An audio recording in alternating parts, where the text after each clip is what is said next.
আসসালামু আলাইকুম। হুট করে রাত 11টার সময় প্ল্যান হলো আমরা মাওয়া যাব ইলিশ খেতে মিডনাইট পার্টির জন্য। তো সবাই মিলে বাইকের ব্যবস্থা করা হলো। ভাই ব্রাদার এবং চার সবাই মিলে আমরা বের হয়ে গেলাম। সবাই অনেক আনন্দ করে যাচ্ছিলাম। বাইকে করে কত মজা করে ট্রোল করে মজা করতে করতে চলে আসলাম সেই কাঙ্ক্ষিত মাও রেস্টুরেন্টের ওখান দিয়ে। অনেকগুলো রেস্টুরেন্ট দেখতে পাবেন গেলেই।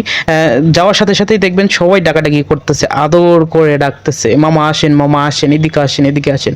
তো আমাদের প্ল্যান হচ্ছে গিয়ে একদম নদীর পাড়ে গিয়ে পদ্মা নদীর বাতাস খেতে খেতে ইলিশ খাওয়া। সেই উদ্দেশ্যে আমরা আরো একটু এগিয়ে গেলাম। রেস্টুরেন্টগুলো ক্রস করে আমরা চলে যাচ্ছিলাম সেই কাঙ্ক্ষিত পদ্মা নদীর পাড়ে, যেখানে অনেকগুলো ছোট ছোট রেস্টুরেন্ট এবং টং দোকানে ইলিশ ভেজে ওখানে খাওয়ার ব্যবস্থা আছে। এবং হচ্ছে গিয়ে আমরা সেখানে চলে গেলাম এবং পদ্মা নদী আমায় দে রে দে ভিড়াইয়া কি হইয়া মনোয়া পাখি হাইরে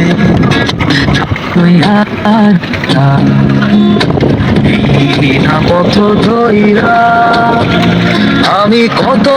পদ্মা নদীর পাড়ে যাওয়ার পরে পদ্মার যে ফ্রেশ বাতাস, এয়ার, পদ্মা নদী, তারপরে পদ্মা ব্রিজ দেখার পরে সবাই রোমান্টিক হয়ে গেছে এবং সুন্দর সুন্দর গলা ছেড়ে গান গাচ্ছিল। তারপর সবাই মিলে চলে আসলাম ইলিশ খেতে। বললাম যে অনেক বাতাস খাওয়া হয়েছে, অনেক আড্ডা হয়েছে, অনেক গলা ছেড়ে গান গাওয়া হয়েছে, চলেন এবার ইলিশ দেখি, ইলিশ কিনি। তারপর চলে আসলাম ইলিশের দোকানগুলোতে। মামা বড় বড় ইলিশগুলো বের করে দেখাচ্ছিল। মামা ঘাটে গেলে আপনি বুঝতে পারবেন যে আপনি কতটা আদর। এই মামা ডাকতেছে, ওই মামা ডাকতেছে, ওই দোকানদার ডাকতেছে, মামা এদিকে আসেন, এদিকে আসেন, আমাদের ইলিশ বড়, আমাদের ইলিশ বড়। ইলিশ দেখতে দেখতে দুইটা ইলিশ অনেক বড় বড় পছন্দ হয়ে গেল এবং দাম দর করে কিনে নেওয়া হলো। এবং কেনা শেষে ওরাই প্রসেসিং করে, ওরাই কেটে, ওরাই রান্না করে, ওরাই ভাজি করে। তো ইলিশ দুইটা কেটে নেওয়ার পরে আমরা মানুষ হিসেবে আমরা গিয়েছিলাম 7 জন, সেই 7 জন হিসেবে ওনাকে বলেছি যে সেই হিসাবে পিস করতে।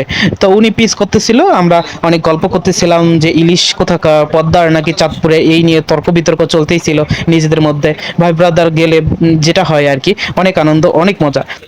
কাটাকাটি শেষ, এবার মেরিনেটের পালা। ওনারাই সব কিছু লবণ তেল দিয়ে মেরিনেট করে এরপরে হচ্ছে কি ভাজার পালা। 1 বোতল সরিষার তেল ঢেলে দিয়েছে, তারপরে ইলিশের মাথা এবং লেজগুলো আগে ভাজতেছে। এগুলো একটু কড়া করে ভাজতে হয় এবং লেজগুলো, যেটা লেজ দিয়ে যে ভর্তা বানানো হয়, সেটাই সবচেয়ে ইয়াম্মি এবং মজাদার। তো আমরা সবাই চুলার চারপাশে দাঁড়িয়ে দেখতেছিলাম, মজা করতেছিলাম এবং বিভিন্ন ধরনের কথা বলতেছিলাম। পিসগুলো দেখে কত বড় বড় লাগছে দেখছেন, কারণ ইলিশ দুইটা অনেক বড় বড় ছিল এবং সাথে বেগুন, বেগুন তো লাগবেই। ভাত মাছ মোটামুটি ভাজা শেষ, এবার লেজ ভর্তার পালা। লেজ ভর্তা করতেছিল এবং আমাদের জিজ্ঞেস করতেছিল ঝাল কেমন দিবে। তো আমরা তো সবাই ঝালখোর, তো বললাম যে দেন, বেশি করে ঝাল দেন, কারণ লেজ ভর্তা একটু ঝাল ইয়ামি স্পাইসি না হইলে আসলে খুব একটা মজা লাগে না। ইলিশ ভাজা এদিকে শেষ, ওদিকে আস্তে আস্তে করে নামাচ্ছে এবং ইলিশের লেজ ভর্তাও শেষ।